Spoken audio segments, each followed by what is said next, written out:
From the Classic 107 studios in downtown Winnipeg, 107 Live for Virtuosi, the art of performance. And we are back with another edition of Virtuosi 107 Live. And in the studio right now, Trio con Brio, based in Copenhagen, Soo-Jin, Soo-Kyung, and Jens, here to indulge us in a few little snippets. We're going to change it up because they are a piano trio, and here at Classic 107, we don't have one in the studio. But we have these lovely sisters, Soo-Kyung and Soo-Jin, with their instruments, and poor Jens is sitting without anything to play. But we are going to talk about the three of you, about your journey together, and then we'll have some little snippets of the upcoming program. Very much looking forward to it tomorrow night at Eckhart Grammaté Hall. For those of our listeners who are not familiar with you, you formed as a trio in 1999. Tell us how that happened and where you were. We all went to Vienna to study. Okay. Soo-Kyung and Soo-Jin, they came from Korea to study, and I came from Copenhagen. Okay. And then we met actually Soo-Kyung and I met first. Okay. And then we started with a cello-piano duo. Excellent. And then after a couple of years, then we thought we have to play piano trio. Yeah. And then what was more obvious than to ask Soo-Jin, Soo-Kyung's sister? Well, conveniently, who is an incredible violinist, conveniently. Yes. Yeah. So that was really fantastic, and it was very easy for us somehow to change from our duo repertoire to trio, because they, of course, played together since they were very small. Right. I was going to ask that to the two of you. As duo partners, the two of you as a string duo, I mean, you've been playing together for forever. Yeah? Yeah, and actually, very strangely, we are four sisters, and Soo-Jin and I, we're in the middle. Soo-Jin is the number 2 sister, and I'm the number 3 sister. And we have been kind of following each other all our lives through. We always lived in the same city. First, we were born in our family in Seoul. Mm-hmm. Then we moved to Vienna together in 1991. And then when we wanted to go on to the further studies, I went to Cologne. After half a year, Soo-Jin came to Cologne. Uh-huh. And then we founded our trio, and kind of we automatically decided to move to Denmark in Copenhagen, because we were based, our trio had won a very important competition, chamber music competition there, mm-hmm. the Danish Radios competition, and we had a lot of concerts there. So excellent. So since we were born, we probably were only apart, not living in the same city, half a year, where Soo-Jin was living in Vienna and I was living in Cologne. But other than that, we have been together ever since. That's so beautiful. And you and Jens are married as well. Yeah, now we're married. And you have a beautiful daughter, Hannah, who is buzzing around like a monkey. She's so cute. Oh, this one. And what incredible music she gets to be exposed to, and all of your touring. She comes with you, is that right? Yeah. That's incredible. Yeah. Oh, well, what a joy to have her. Yeah. So now that you have taken over the world as an incredible trio, winning competitions all over the place, all over Europe and elsewhere, and now you've been in Canada before, but this is your first time in Winnipeg. Welcome. Thank you. Very, very excited to host you. Now, speaking of being based in Copenhagen, you also started a chamber music festival there.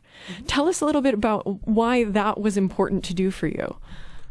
It was a dream for us to make our own festival, and we had been to so many wonderful festivals where we met a lot of musicians from all over the world, mm-hmm. and we thought that it would be obvious, because there is nothing like this in Copenhagen or at that time, and then we really wanted to make this, fantastic opportunity both for the audience and also for the musicians that we meet, and then we have mostly one quartet, one piano trio, and then some solo instruments. And then we, during this week, or a little more or less than a week, we kind of, work together and on crossing, each other's borders and trying to find new musical friends and the interactions and so on. So that was, that was simply our dream to do that. And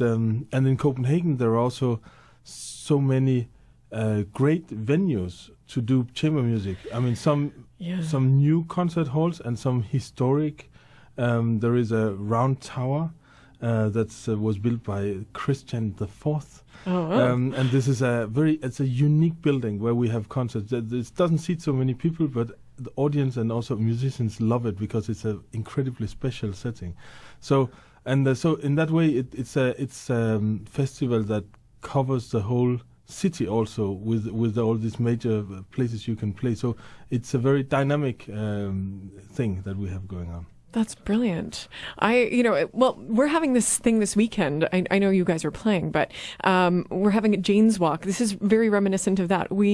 Every year, the first weekend of May, we commemorate the civic planner's legacy by hosting these walks all around Winnipeg with like little bits of special interest, and they're all free, and you can like sign up for them. It's really fun, and we're doing it this weekend. So if you have time, before you leave, I'll hook you guys up with the website. It'd be really fun. I mean, I'm sure it's not quite as unique as Denmark, but I mean, I guess if you come from Denmark, it's quite unique, I guess. Of course. Right. Anyway, let's get back to the music. So you also teach quite a bit. Having this festival, I'm sure, is part of that kind of pedagogical instinct for you guys. So you all teach privately, or do you coach ensembles, or both, or? Well, we teach. I teach at the academy in Copenhagen, and then we teach also privately. Okay. And then we often teach also in masterclasses. Yeah. When we where the longer masterclasses, often when we go on tours, there are universities invite to students, and then we give a class longer or shorter, and this is of course wonderful to share what we have learned during the years by playing ensemble, because I think this is the thing with chamber music, that one actually, I think the secret or what one should call it, I mean you only find out after a very long time this particular sound of an ensemble, or this knowledge of, of course, you can say, when I'm so lucky that I'm playing with two sisters. Yeah. And of course, they know each other better than anyone else. So, and you would think that you would know your wife as well, yes, pretty well. Yeah, yes. Of course, yeah. And my wife and my sister-in-law, of course. Yeah, exactly, right? It's a family affair. Yes. You must know each other. But I mean, all these links that we have still, I think this making of an ensemble and of a special sound is something that takes years. And I think for when we teach ensembles, it's always very important for us that we try to make them think not about their own voice, but really to look at the score and to understand the music and interpret the music while you're looking at the whole thing. And I think that's just so important, because then you look at your part as one bit in a whole. Of a whole, yes, yeah. Wisdom from a very practiced ensemble who know each other very well. We're going to go to a little bit of music now. We are going to have a taste of some Mendelssohn, actually, that is going to be on the program tomorrow night. From the Opus 66 piano trio, we are going to indulge in the scherzo, the third movement, from Trio con Brio. And we're back here in the Diamond Lane on Classic 107 in Winnipeg, and in the studio with me, Trio con Brio, Soo-Jin, Soo-Kyung, and Jens. Thank you so much for joining us once again in Winnipeg. We just heard a little Mendelssohn from the Opus 66 C minor piano trio, the Scherzo. Now, let's talk a little bit about the music that you make. We've talked about your relationships and how you speak as an ensemble, but your wheelhouse, like where you live most often, where is that? Is it in the German Romantic world, or? We actually play almost all the repertoire from Haydn to Beethoven, Brahms, and then, of course, then Tchaikovsky, Shostakovich, Ravel. But we also play a lot Danish contemporary music. Great. And there are many great composers residing in Denmark, and we know some of them. And then they have actually written some trios for us. Excellent. And one of them is Bent Sørensen, and he's we feel that his language and his music is very unique, and because his language is almost like a lot of silences, and then he is very interested about the pauses between few notes, and he really opens audiences' ears. When we play, we feel that we really can feel that audiences, they get very, very invested. Yeah, invested. Beautiful. And I think a Norwegian composer once spoke of his music, described his music as it reminds me of something I have never have heard. It reminds him of something he's never heard. And That's great. It describes very well his music. And somehow we have very good communication with him. And it's very interesting to meet the composer, because we can't meet Beethoven or Shostakovich. Shostakovich. Right, yes. We can hear a lot of, you can read and you can hear a lot of the composers, but it's something different when you can talk to the person who has written the music for you and the person who knows how we play. And it's a very nice gift somehow. Yeah. To open the music and then really explore what he has written and what sound we should create. That's brilliant. Hey, speaking of sounds that you create and ways to get into scores, especially when it's new music, for our audiences, would you mind engaging us in a little live portion of our 107 Live today, of course brought to you by Virtuosi Jaguar, in the studio with Trio con Brio, to let our listeners know what they might hear tomorrow night at Eckhart Grammaté Hall. Again, you're performing at 8 p.m. At Eckhart Grammaté Hall at the University of Winnipeg as part of Virtuosi's concert series. Of course, for more information, you can visit virtuosi.mb.ca or our website at classic107.com. So, Soo-Jin and Soo-Kyung on violin and cello, respectively. Would you like to introduce us to some of the repertoire? So we have Beethoven, Mendelssohn, and Shostakovich on the program. Yes. Is that right? Yeah. Okay. We would like to start with the Shostakovich piano trio opus 8. Okay. And this piece is a very special piece. Normally people know more the later piece, number 2, which is a big E minor trio. This C minor trio number 1 is a very early piece. Actually, he was only 17 years old, and it's very interesting. He was feeling not well. He was weak, and so he went to Crimea, does one say? Crimea. Crimea, yeah, in English. On vacation. Yeah, on vacation to recover. And he actually fell in love with a girl, and he was so much in love, so he wrote this trio, a piece. And so I would like to play some of the beats where I feel that you can feel the first motive is starting with a longing motive, and this is throughout the whole piece going and changing its emotions and like gets different expressions. And I feel that it's like different emotional state of Shostakovich, a 17 years old boy who was so much in love. He actually only gave up on her after 10 years where she got a baby with somebody else. Yeah. So it's a very, normally you think that Shostakovich's music is very, it's, I mean, for us actually, his very known piece it's not really romantic in that sense. But this piece has actually got this dreamy, very much in love and high romantic themes. So we'd like to demonstrate some of the things. And Jens. I'd just like to add... with no piano.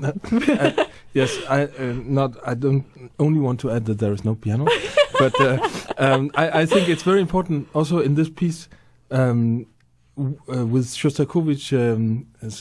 You can say he was very young, but I think what is incredible about this piece that when one hears the language of it, it is like that he had already owned the small building bricks of what is going to come later.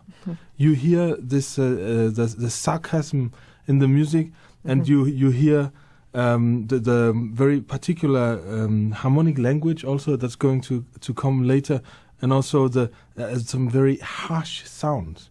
And so it's a little bit like Beethoven, that also when we play the early Beethoven trios, it's Opus 1, so it's the first piece that he actually wanted to publish.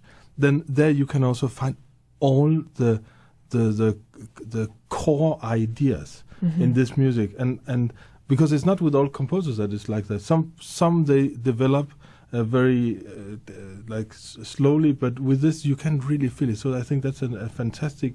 It's also why it's so interesting to play an early work by Shostakovich. By composers with such distinct identities from such an early age. Yes. Yeah, absolutely. Well, let's hear a moment of the Shostakovich from Soo-Jin and Soo-Kyung.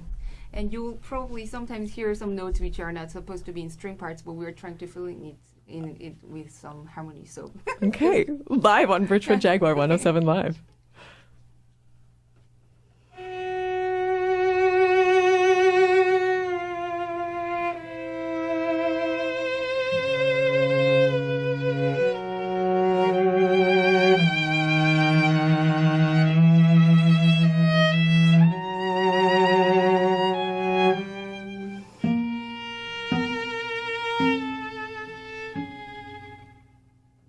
So this was the first longing motive, and then few minutes later it comes in a completely different mood. So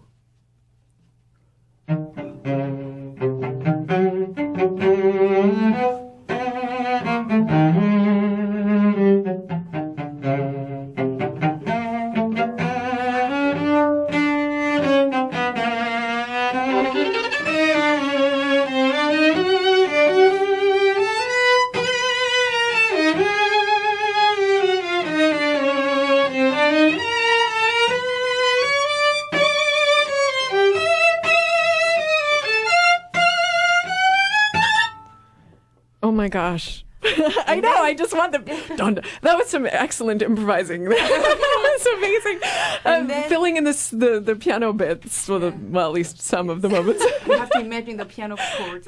Oh, so fierce, so fierce. And then in the middle of the piece, suddenly we have a completely dreamy part. It's for me, it's almost like he's completely in love and in dream state.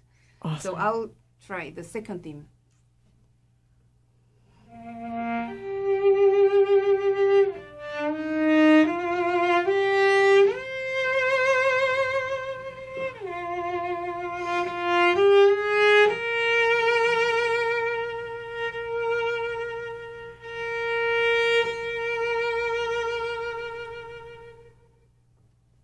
And then at the very end, we hear it this was in E flat major, and at the end it comes in C major, like a confirmation.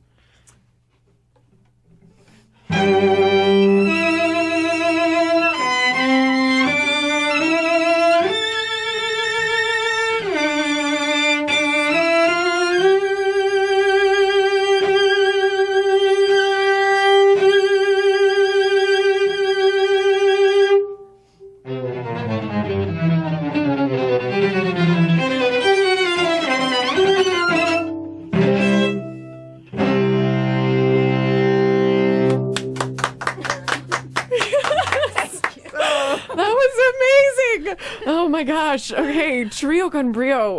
Well, sans piano duo con brio. Absolutely. Oh my gosh. Soo-Kyung and Soo-Jin, I am so excited to come tomorrow night to see you guys play. And with piano. It will be great. It'll be with Jens. better. Oh, what wonderful ways to introduce our listeners to probably the work that they would be least likely to know. Yeah. I mean, but Shostakovich, he has my heart as a chamber composer. So I was so jamming on that. I hope that everybody else on the airwaves could feel that energy in this room. How lucky am I? How lucky am I? So check Trio con Brio out tomorrow night, 8 p.m. at Eckhart Grammaté Hall with the piano, I promise. Soo-Jin violin, Soo-Kyung on cello, and Jens at the piano. This magical trio, this is their first time in Winnipeg, so definitely worth coming to see. Shostakovich's first piano trio, Beethoven's E-flat major trio of his 70th opus, and Mendelssohn's second piano trio as well. It's been such a pleasure to have you.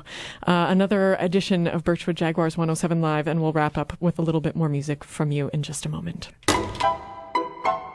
107 Live is Classic 107's intimate concert series, brought to you by Birchwood Jaguar, the art of performance.